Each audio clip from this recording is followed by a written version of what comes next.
우리에게 맡겨주신 사명을 잘 감당할 수 있도록 지혜와 용기와 믿음을 더하여 주시옵시고, 우리 교회가 교회로서의 역할을 잘 감당할 수 있도록 은혜를 더하여 주시옵소서. 우리의 모든 삶의 주인이 되신 하나님께서 우리의 삶을 온전히 믿음으로 확증할 수 있는 성도들 되게 하여 주시옵시고, 우리의 궁극적인 목표를 또 하나님의 나라를 향하여 나갈 때에 하나님께서 주신 믿음을 통하여 비전과 꿈을 꾸는 가운데서 그 믿음의 실천자들이 되게 하시며, 하나님께는 영광이 되고 우리의 모든 삶의 기쁨과 감사와 은혜가 넘치는 삶이 될 수 있도록 은혜를 더하여 주시옵소서. 우리의 모든 삶 가운데 복음을 전해 한 영혼이라도 인도하는 기쁨을 누리게 하여 주시옵시고, 우리가 전도를 통하여 아낌없이 헌신하는 사랑하는 성도들이 다 되게 하여 주시옵소서.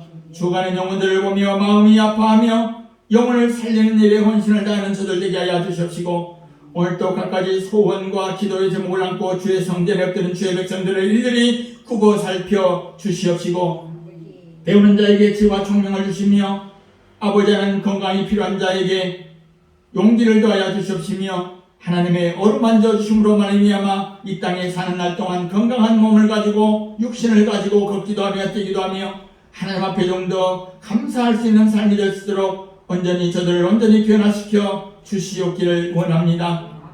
이 한 시간도 성령께서 저들의 마음을 주장하여 주시옵시고, 악한 마귀 틈타지 못하게 하시며 온전히 하나님을 갈망하며 하나님 앞에 예비할 때에 하나님께서 오늘 또 예비하신 저들에게 복을 나리워 주시옵소서. 혼탁한 이 세상 속에서 나라와 민족을 위해 기도하게 하여 주시옵시고, 특별히 아버지 하나님 6.1 지방선거를 통하여서 이 나라 이 민족의 일꾼들을 뽑을 때에 저들이 마땅히 국민들을 섬기며 또한 겸손한 마음으로 나라의 일을 할 때에 하나님께서 저들에게도 은혜와 복을 도하여 주시옵시고, 국정을 이끌어갈 수 있는 지혜로 덧입혀 주시옵소서. 온전히 이 나라 이 민족이 또한 종정선언과 또 통일을 앞당기는 그런 지역의 일꾼들이 다 될 수 있도록 은혜를 도하여 주시옵소서. 저들의 은밀히 구하는 모든 것들 하나님 일일이 아시오매 성령의 충만함으로 응답받는 귀한 은혜의 시간이 되도록 저들을 온전히 축복하여 주시옵소서. 감사하고 예수님의 이름으로 간절히 기도합니다. 아멘. 하늘에 계신 우리 아버지, 아버지 이름을 거룩하게 하시며 아버지의 나라가 오게 하시며 아버지의 뜻이 하늘에서와 같이 땅에서 이루어지게 하소서. 오늘 우리에게 영원한 양식을 주시고 우리가 우리에게 잘못한 사람을 용서하여 준 것 같이 우리 죄를 용서하여 주시고 우리를 시험에 빠지지 않게 하시고 악에서 구하소서. 나라와 권능과 영광이 영원히 아버지의 것입니다. 아멘.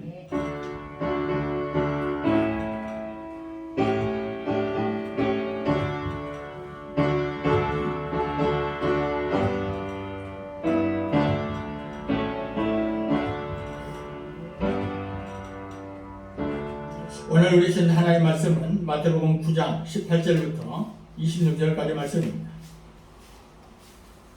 신약성경 14페이지. 오늘 시험 주신 하나님의 말씀은 신약성경 마태복음 9장 18절부터 26절까지 말씀입니다. 신약성경 14쪽에 있습니다. 다 같이 함께 읽겠습니다.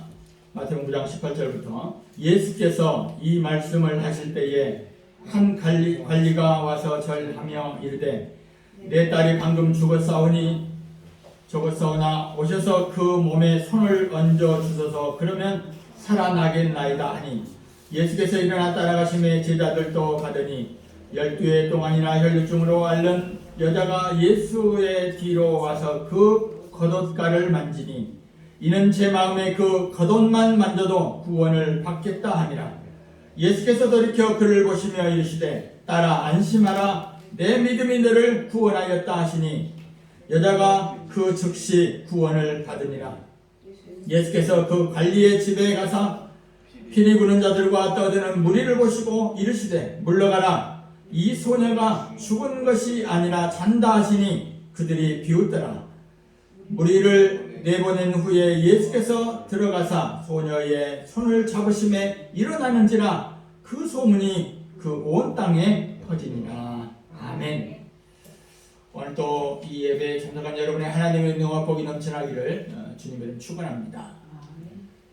착각 속에 살지 맙시다 라는 제목으로 말씀을 전하겠습니다. 착각 속에 살지 맙시다. 착각 속에 살지 맙시다. 아멘. 그러면 뭐가 착각입니까? 인생은 착각의 연속이라고 하는 재미난 글이 있습니다. 꼬마들이 울 때에 왜 웁니까? 울면 다 된 줄 알고 때를 쓰죠. 이게 바로 착각입니다. 실현을 당한 사람이 자기가 당한 그 경험이 세상의 모든 짐을 다 진 것처럼 느끼는 것이 또 착각입니다. 연애하는 연인들은 결혼만 하면 세상 다 얻고 깨가 쏟아질 줄 아는 것 또한 착각입니다.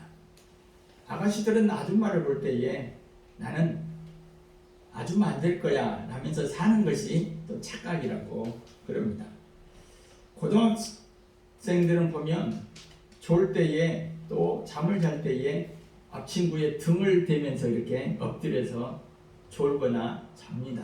그러나 앞에 있는 선생님은 이미 다 보고 있습니다.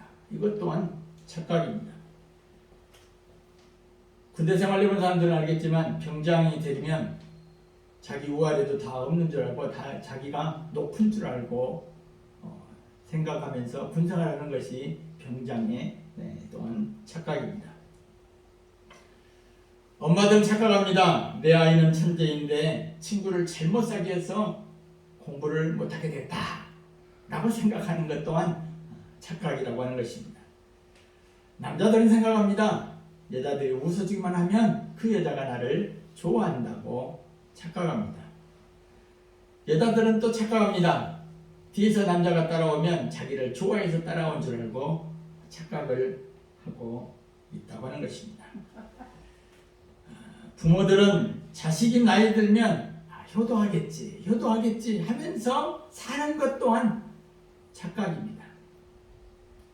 더구나 더 큰 착각은 뭐냐면 이 말을 듣고 지금 여기에 있는 우리들 또한 여기에 포함되어 있지 않다라고 생각하는 것 또한 착각이라고 하는 것입니다. 우리는 이렇게 착각 속에 살아가는 경우가 많이 있습니다. 내가 알고 있는 지식이나 내가 보는 것, 듣는 것, 경험한 것이 세상에 다인 것처럼 하면서 착각하면서 살아갑니다. 대한민국 안에서 살고 있는 이때에 외국을 나가보지 않는 사람들은 외국이 얼마나 좋은 환경과 여건과 아름다운 풍광이 있는지를 모르고 이 세상에 주어진 대한민국이 다인 것처럼 느끼면서 사는 것 또한 착각이라고 하는 것입니다.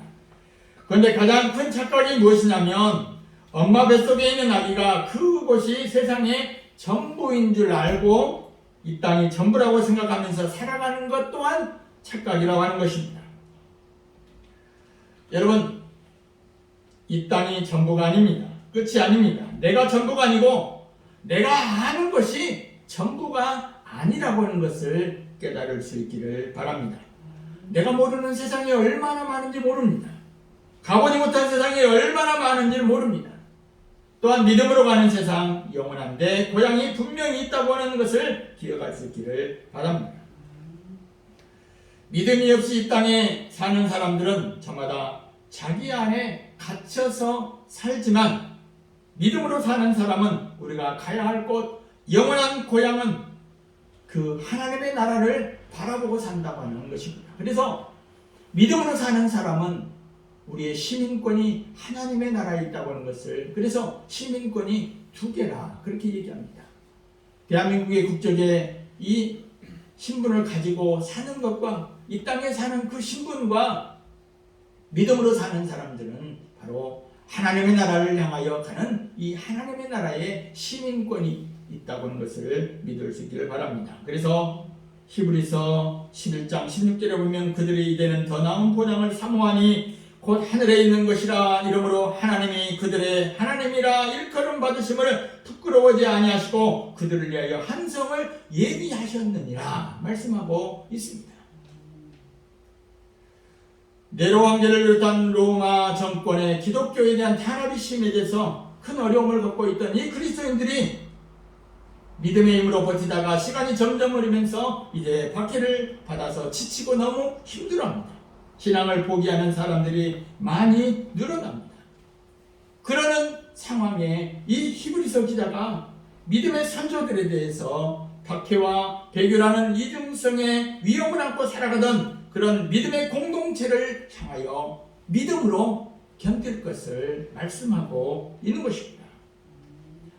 1세기에 비교를 해보면 지금 현대사회는 신앙생활하기 참 좋지요.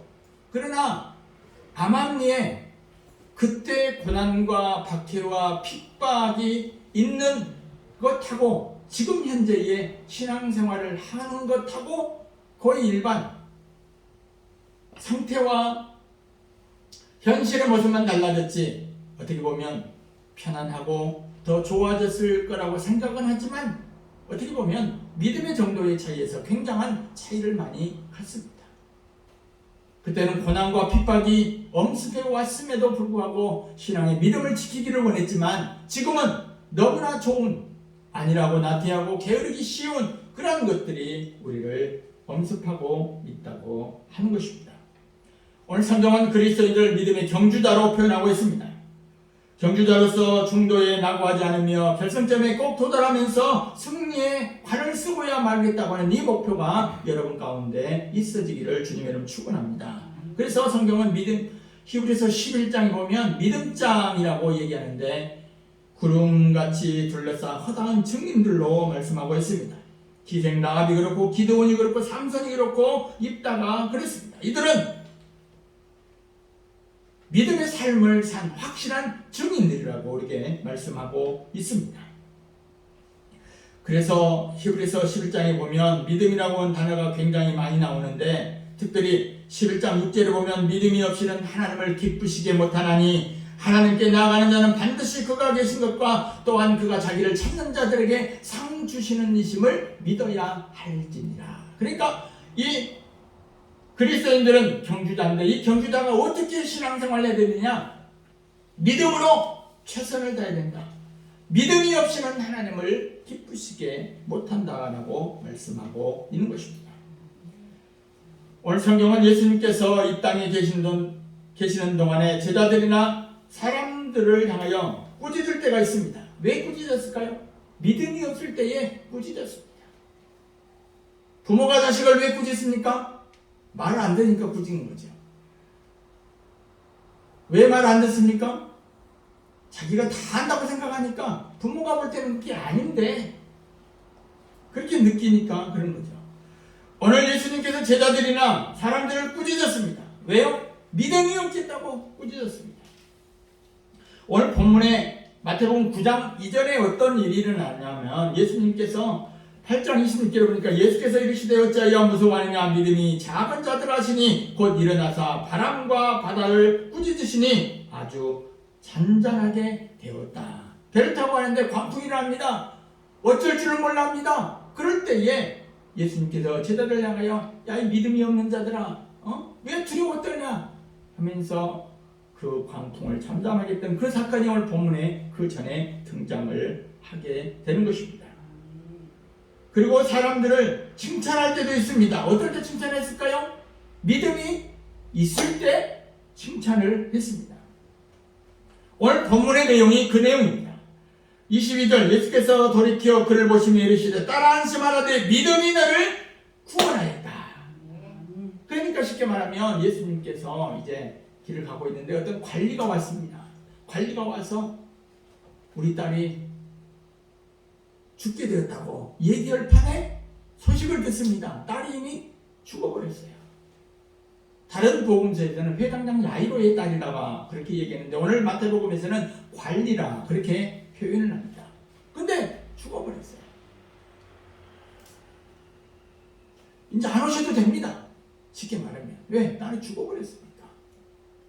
그러는 와중에 가는 도중에 어떤 일이 벌어냐면 12년 동안 하혈을 하는 혈루병을 앓는 그 여인이 예수님 뒤로 설거머니 와서 내가 저 예수님 못자락만 만져도 내 병이 낫겠다 하고 생각합니다. 근데 다른 요한복음에 보면 어떻게 보면 제자들에게 얘기합니다. 누가 내 옷에 내 옷자락을 만졌느냐? 누가 나를 만졌느냐? 얘기합니다. 그럴 때 제자들이 아니 이렇게 군중들이 사람들이 많은데 어떻게 예수님 누가 밀치고 닦고 오는데 누가 예수님 옷을 만졌겠어요? 누가 닦겠죠? 그렇게 얘기합니다. 그러나 아니다. 누군가 나 옷을 만졌다. 그럴 때에 그 요한복음에 보면 그 여자를 고쳐주는 사건이 나옵니다. 오늘 본문에서는 그 여인을 찾아서 직접 따라 안심하라. 내 믿음이 너를 구원하였다. 그렇게 말씀합니다. 그래서 내 믿음이 너를 구원하였다 말씀하면서 믿음의 칭찬을 오늘 하고 있는 것입니다. 그러니까 오늘 본문은 두 가지 사건을 얘기하고 있죠. 죽은 소녀를 살리는 사건과 이 혈루병 앓는 그 여인을 고쳐줬던 이 두 가지 사건에서 우리는 볼 수 있는 것입니다. 오늘 본문을 통해서 우리에게 교훈해주고 있는 것이 있다면, 따라서 기적은 믿음에서 일어난다. 그렇습니다. 기적은 믿음에서 일어나는 것입니다. 예수님의 능력이 그분의 권위를 믿는 자에게 오늘 나타난다고 하는 것입니다. 두 사람이 예수님만이 치유하고 살릴 수 있다는 것을 오늘 믿었다고 하는 것입니다. 바로 믿는 그 믿음 안에서 주님의 긍휼이 이루어진 줄로 믿습니다. 마드라스의 주교가 어느 도시에 방문해서 꼬마 사도라고 불리우는 노예 소녀를 만나게 됩니다. 그녀는 아주 열심히 복음을 전도했기 때문에 이러한 별명을 얻게 됐는데, 이 노예 소녀는 꾸준히 전도를 하면서 많은 사람들을 기독교로 개종하게 만듭니다. 그녀는 온몸에 피멍이 들었습니다. 얼굴과 팔다리 온몸에 할 것 없이 먹자국이 가득했습니다. 이를 본 주교가 눈물을 지으면서 꼬마야 하면서 힘들지 않니? 어렵지 않니? 어떻게 고문을 참고 견뎠니? 하고 묻습니다. 이 주교가 물을 때에 이 꼬마가 대답하는 것이, 주교님은 그리스도를 위하여 고난받는 것이 즐겁지 않으세요? 하고 오히려 반문을 했다고 한 것입니다. 베드로전서 3장 13절 이하에 보면 또 너희가 열심으로 선을 행하면 누가 너희를 해하리요? 그러나 의를 위하여 고난을 받으면 복 있는 자니 그들이 두려워하는 것을 두려워하지 말며 근심하지 말고 말씀하고 있습니다. 갈라디아서 보면 선을 행할 때에 낙심하지 말라고 그럽니다. 좋은 일 할 때에 낙심하지 말라고 그러죠. 때가 이름에 거두리라고 말씀하고 있습니다. 우리가 믿는 자로서 열심히 선을 행하고 그럴 때에 누가 너희를 해야겠느냐? 의를 위하여 고난을 받으면 복이 있다. 두려워하지 말아라. 근심하지 말아라 말씀하고 있는 것입니다. 왜요? 예수님은 우리가 당하는 그 고난보다 큰 존재이심을 믿을 수 있기를 바랍니다. 오늘 10절의 관리의 딸이나 그 관리의 입장을 보십시오. 얼마나 자기의 딸이 고통스럽고 아파했겠어요. 결국은 죽었잖아요. 그 죽기 전까지의 그 상황을 보면 관리가 부모된 입장으로서 얼마나 고통과 괴로움을 당했겠습니까? 12년 동안 하해를 한 이 여인의 모습을 한번 보십시오. 얼마나 고통스러웠겠어요. 많은 의원을 찾아갔겠지요. 점도 쳐보고 사주도 봐보고 뭐 다 해봤겠죠. 얼마나 고통과 고난이 그에게 닥쳤겠어요. 그러나 오늘 본문을 통해서 자세히 살펴보면 모든 당하는 고통과 괴로움과 그 아픔보다 더 크신 주님의 역사를 바라볼 수 있는 여러분들 수 있기를 바랍니다. 예수님은 우리의 좁은 생각과 경험과 능력을 뛰어넘는 놀라운 분이심을 믿을 수 있기를 바랍니다. 시편 37편 5절에 보면 내 길을 여호와께 맡기라. 그를 의지하면 그가 이루시고 내 의를 빛같이 나타내시며 내 공의를 정오에 빛같이 하시리라.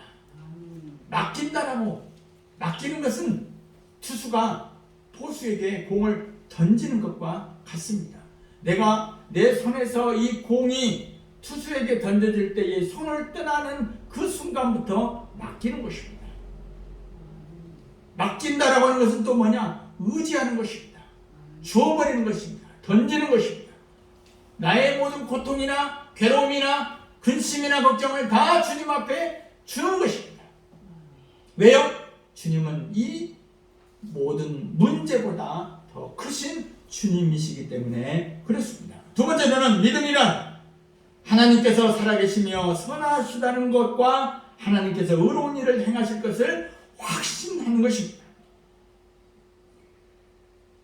하나님께서 모든 것을 창조하신 분이십니다. 피조물을 그냥 내버려 두지 않습니다.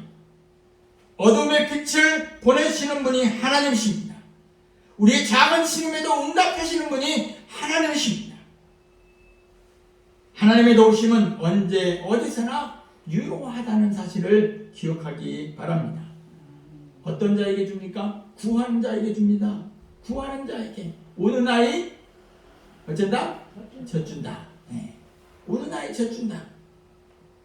달라고 해야 주는 거죠. 마태복음 7장 7절 이하에는 구하라 그러면 너희에게 주실 것이요 찾으라 그러면 찾아낼 것이요 문을 두드리라 그러면 너희에게 열릴 것이다 말씀하고 있는 것입니다. 여러분, 믿음의 시작이 어디에서 옵니까? 믿음의 시작, 예수 그리스도를 부르는 데부터 오는 줄로 믿습니다.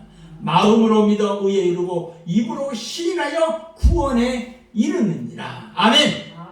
그러니까 예수의 이름을 부를 때부터 믿음이 싹트는 것입니다.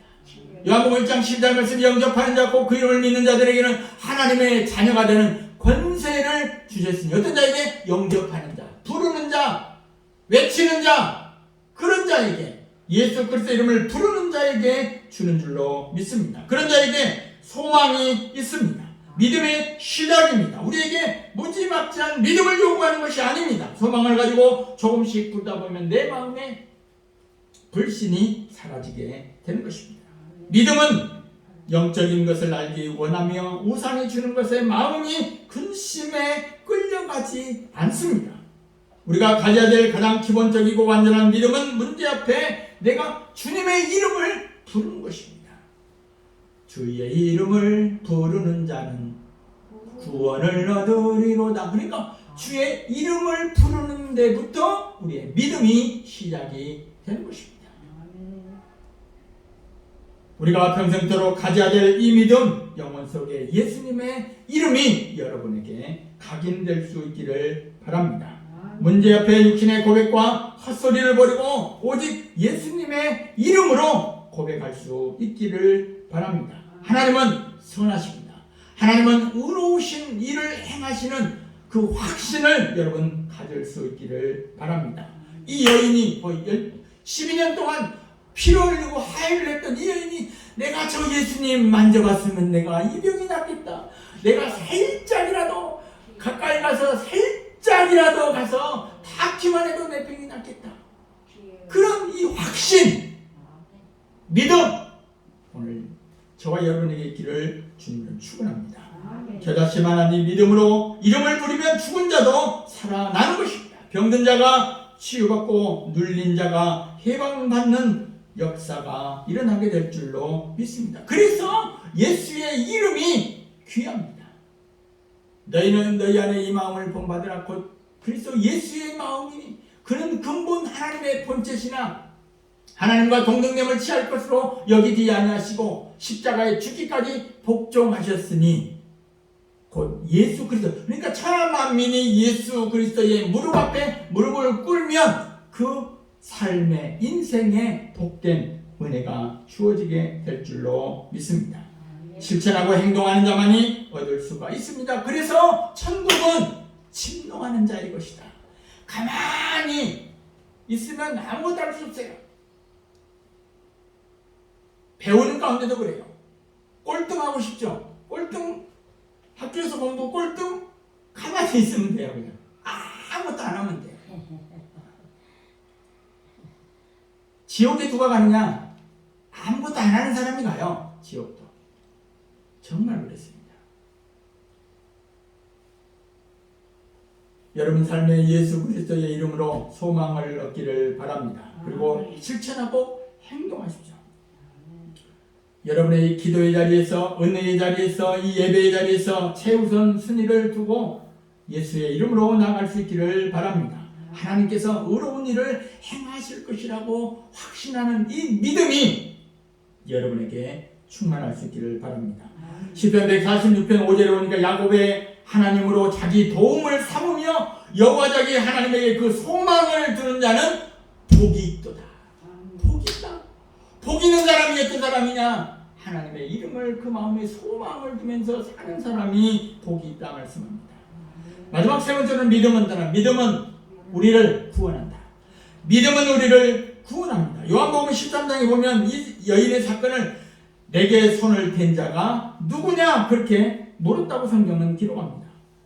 은밀하게 이루어졌을지라도 주님은 다 알고 계셨다고 하는 것입니다. 예수님은 결국 이 여인을 치료하는 거죠. 예수님은 이 여인의 믿음을 통하여 기적만을 행하실 뿐만 아니라 그 여인이 가지고 있던 미심적인 모든 것도 제하여버리고 그에게 온전한 믿음을 선물하고 있다고 한 것입니다. 어떤 선물이요? 안심하라. 안심하라. 세상을 살아가는데 가장 좋은 것이 뭘까요? 돈일까요? 이쁜 여자일까요? 뭐 재산일까요? 좋은 집일까요? 차일까요? 아니에요. 사람이 보통 어르신들 그런 얘기를 한다.心간이 편해야 산다. 평안입니다. 평안. 그러니까 부활하신 예수님 그리고 십자가에 못 박혀 돌아가시고 난 뒤에 모든 제자들은 벌벌 떨었습니다. 왜? 다음 죽을 차례는 나니까. 자기들이니까. 다 잡아 죽이잖아요. 로마 군사들이 다 잡아 죽이잖아요. 그럴 때에 문을 딱 닫고 골방에서 두려워 떨었습니다. 그럴 때에 부활하신 예수님께서 그들에게 맨 먼저 찾아와서 하시는 말씀이 평강이 너희에게 있을지어다. 그래서 그 부활하신 예수님께서 주신 그 평안, 오늘 이 두려움에 떨고 있는 이 여인이 얼마나 두려워 벌벌벌 떨었겠어요. 치료함을 받았어요. 그 즉시 나았어요. 나았네. 이제 두려워 떱니다. 왜요? 그냥 큰일 났거든요. 내가 고침을 받기는 받았는데 그럴 때에 예수님께서 안심하라. 안심하라. 안심하라. 말씀합니다. 온전한 믿음을 통하여 주시는 이 안심, 이 평안이 오늘 여러분에게 있기를 바랍니다. 예수님은 이 여인을 통해서 복음의 증인으로 세워주기 위할 뿐만 아니라 그녀에게 병고침을 받았음에도 불구하고 확신과 위로와 평강의 말씀을 하고 있는 것입니다. 그래서 따라 안심하라. 이 평안이 여러분에게 있기를 바랍니다. 그러니까 오늘 이 여인이 갖고 있던 이 병고침의 구원을 동일시하고 있습니다. 그 여자가 그 즉시 구원을 받으니라. 육신의 질병뿐만 아니라 주님의 백성의 그런 위로를 받고 부활의 소망을 갖게 되는 여인으로 변화된 줄로 믿습니다. 이야기 하나 하고 마치겠습니다. 1999년도 4월에 미국의 유명한 신문인 US투데이라고 하는 그 글에 쓰여진 그 감동적인 이야기인데요. 미국 콜로라도주의 고등학교에서 총기 난사가 벌어져서 25명의 학생이 죽는 사건이 일어났습니다. 그 이후에 25명이 죽고 거기에 살아난 생존자가 증언을 하는데 어떤 일이 그 안에 있었냐면 이 총기 든 범인이 어떤 한 학생에게 질문을 했다고 그래요. 너는 하나님을 믿느냐? 너는 하나님을 믿느냐? 아니요 하면 살 수 있었을지도 모르겠다는 거죠. 근데 이 총기를 든 이 사람이 게시버넬이라고 하는 이 아이를 향하여 너는 하나님을 믿느냐라고 말했을 때 나는 하나님을 믿는다라고 얘기했어요. 그러니까 이 총을 든 범인이 하나님은 없단 말이야! 하나님 없어! 하면서 소리를 질렀어요. 근데 이 캐시라고 하는 이 학생은 나는 하나님을 믿어요. 하나님은 살아계세요. 당신도 하나님을 믿으세요.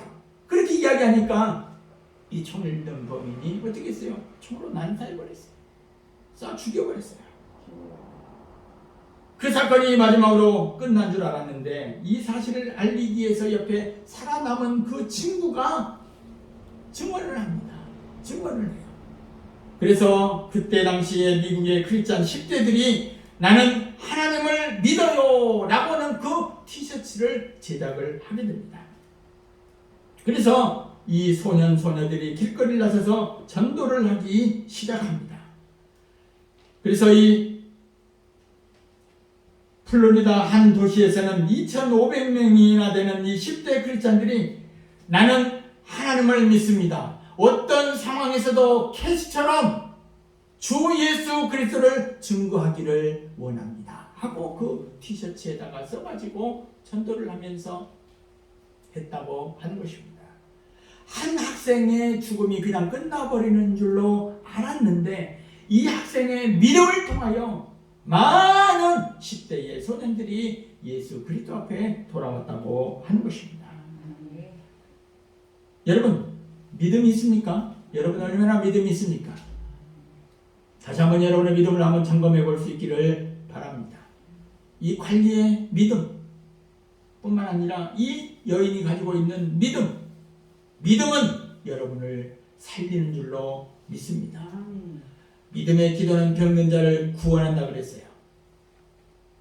여러분이 믿음으로 기도하는, 그러니까 모든 여러 가지 예화도 많이 있지만 이 믿음 점검해 볼 수 있기를 바랍니다. 믿음은 기적을 일으키고 믿음은 하나님의 살아계심과 선하심과 의로운 일을 행하실 것을 확신하는 것입니다. 믿음은 구원의 역사를 이루는 것입니다. 이 믿음의 역사가 여러분 그리스도인으로서의 이 믿음의 경주를 잘해서 상급을 받는 저와 여러분 될 수 있기를 주님은 축원합니다. 기도하겠습니다. 거룩하신 하나님 아버지,